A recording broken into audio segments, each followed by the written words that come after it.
નમસ્કાર.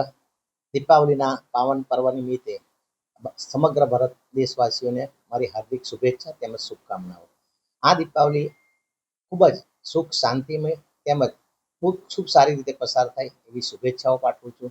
અને આવનારું વિક્રમ સંવત વર્ષ તે પણ બધાને એ નવા વર્ષના પણ નૂતન વર્ષાભિનંદન અને નવું વર્ષ ખૂબ આરોગ્યમય તેમજ સુખ શાંતિ અને પ્રગતિમય રહે એવી શુભકામના પાઠવું છું. મારું નામ દીપકભાઈ પી અમીન, અધ્યક્ષ central Gujarat chamber of tax consultant.